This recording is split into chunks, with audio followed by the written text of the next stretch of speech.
निर्जला एकादशी हिंदू धर्म की सबसे महत्वपूर्ण और कठिन एकादशी मानी जाती है।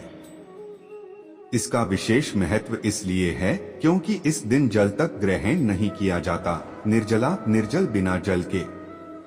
निर्जला एकादशी की संपूर्ण जानकारी कब आती है? यह ज्येष्ठ माह मई जून के शुक्ल पक्ष की एकादशी को आती है। 2025 में निर्जला एकादशी 6 जून को मनाई जाएगी। व्रत का महत्व। यह एकादशी भीमसेनी एकादशी भी कहलाती है। इस दिन एक समय भी जल ग्रहण नहीं किया जाता। यह व्रत बहुत कठिन लेकिन अत्यधिक फलदायक माना जाता है।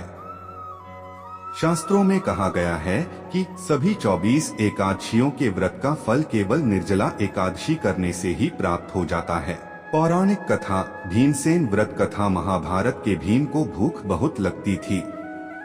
वे अन्य एकादशी व्रत नहीं रख पाते थे।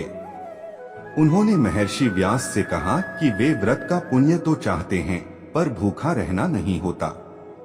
तब व्यास मुनि ने कहा कि अगर तुम एक ही एकादशी निर्जला एकादशी पूरी श्रद्धा और नियम से कर लो तो साल भर की सभी एकादशियों का फल मिल जाएगा। तभी से इसे भीमसेनी एकादशी भी कहते हैं।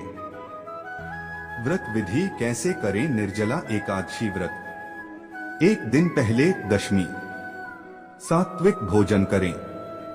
सूरज ढलने से पहले भोजन कर लें। मन में संकल्प लें कि अगले दिन निर्जल व्रत करेंगे। व्रत के दिन एकादशी के दिन सूर्योदय से पहले उठकर स्नान करें। भगवान विष्णु की पूजा करें। तुलसी, पीला वस्त्र, चंदन, फूल अर्पित करें। दिन भर जल, अन्न, फल आदि कुछ भी न लें। यदि संभव हो तो पूरी रात जागरण और भगवान का भजन करें। अगले दिन द्वादशी सूर्योदय के बाद व्रत का पारण करें। पहले ब्राह्मण या गरीब को भोजन कराएं, फिर स्वयं जल भोजन लें। विशेष लाभ। पापों का नाश होता है। पुण्य के साथ स्वर्ग की प्राप्ति होती है। शारीरिक और मानसिक तपस्या से आत्मशुद्धि होती है। व्रत करने वाले को विष्णु जी का विशेष आशीर्वाद प्राप्त होता है। क्या आप जानते? निर्जला एकादशी को करने से साल भर की सभी एकादशियों का पुण्य मिलता है।